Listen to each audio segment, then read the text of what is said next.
Hello and welcome back to my YouTube channel. I hope you all had a good Christmas and a good New Year. This episode of the Six Song Roundup should have gone up before Christmas, but things got a little bit hectic and it slipped my mind. So, with that being said, we're going to get into it now, and we're going to start the year 2025 off with the Six Song Roundup episode 32. So, track one is Not Enough Spaces, Primitive. This is about 3.5 minutes long.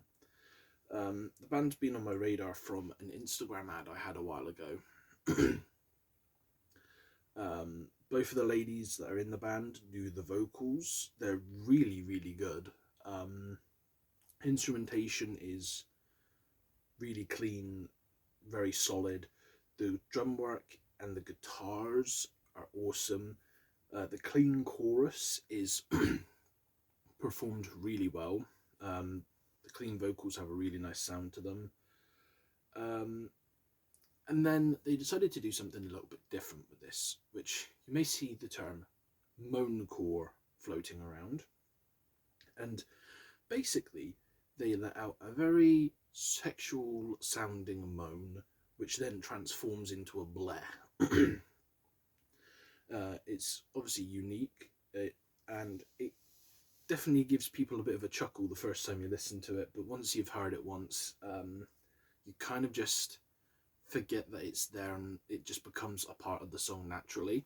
So I'm just going to scoot this camera forward a little bit. It keeps looking like I've got like no eye here. I mean, that doesn't seem to have made much difference. Yeah, so overall, they're definitely a band to watch out for. I see really good things coming for them. And I can't wait to see what 2025 brings for Not Enough Space. Moving on from there, we have The Animal in Me and their cover of Sabrina Carpenter's Taste. This is about 2 minutes and 45 seconds long. So I am someone that isn't massively into pop. I was more of a pop music listener growing up, and then found better stuff later in life. And by later in life, I mean like secondary school. Yeah, but it's not something, especially modern pop, that takes my fancy.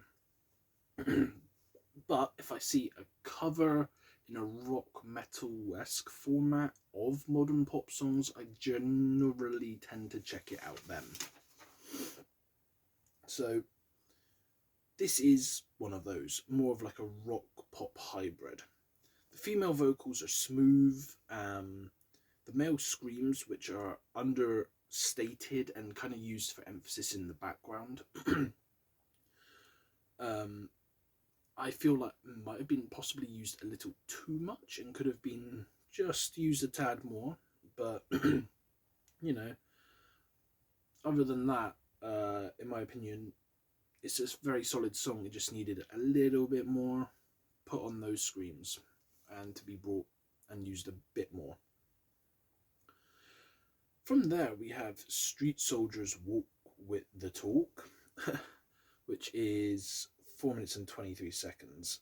So the beatdown style's back as normal. The vocals are what you would kind of expect from Street Soldier if you've ever heard of them. If you've not heard of them, I'm not quite sure how to describe the way that their vocals are. We get a little bit of extra Waking the Cadaver-esque noises in this, but the switch back into the British accent with the British slangisms and stuff comes through a lot, which is something I always enjoy about Street Soldier. Like, they have a lot of that UK style and sound to them. Like, they use a lot of British swear words, and their accent, I'm pretty sure it's like a Yorkshire accent or something like that, shines through quite a lot. If you've never heard of them and you're into like that beat down with a little bit of a slammy sound, that song is right up your alley. Moving on, we have track 4, which is Windrose, The Great Feast Underground. This is just over 5.5 minutes long.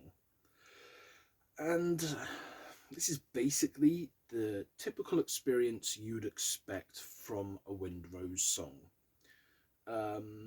It's got fantastical composition with their vocal sound of group lines thrown in, and the leader's gruff dwarven delivery, talking about drinking and eating underground in your typical dwarven fun track. You know, the guitar work is great, the drums are good.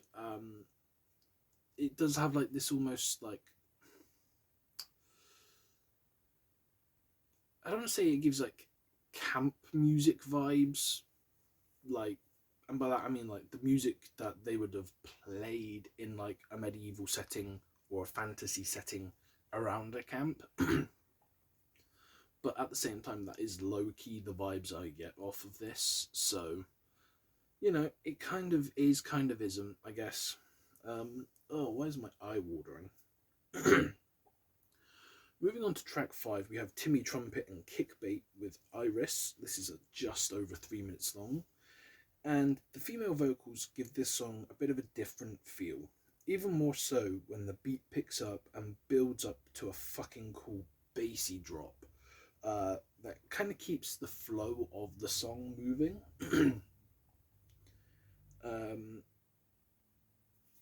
song's definitely a quicker pace to the original version of Iris, and that did throw me off a little bit the first time I heard it, but once you're used to it, I think it doesn't make much of a difference. It's really well blended, really well crafted song, although I kept waiting for Timmy and his trumpet to come in, and alas, he did not, for once. Normally, at least once in a song, Timmy and trumpet has like a trumpet like section, but this didn't have that, surprisingly. Which brings us on to our final track. Track 6, Flesh God Apocalypse, I Can Never Die, 4.5 minutes. So, this is off Flesh God's newest album. This is another great track, from the harsh male vocals to the classical female cleans on the chorus. The drums pound with precision, and the guitar work is fucking flawless. The music video, for those of you that are into music videos, is almost like this painted watercolor, well, not watercolor, but like, yeah, old school painted haze, where it kind of looks like the colors are starting to like morph together. It's fucking cool. I don't know what else I can say. I'm not really doing a great job at describing it, even though I wrote it down here what I wanted to say. And how can I forget the guitar solo in the end quarter of this track, which was, oh, chef's kiss. So good. I've heard the album that this is off of. I do believe it's called Opera. I think that's their latest release, and it fits right in. It is the perfect track. I might have to maybe look into reviewing that album as well, because that is a fun album to listen to. But with that being said, that is all 6 tracks done and dusted. The first video of 2025. So with that, I will leave you. I will love you. I will see you in the next video. I hope that you all have a good year once again. Remember to stay safe out there, my friends. Goodbye.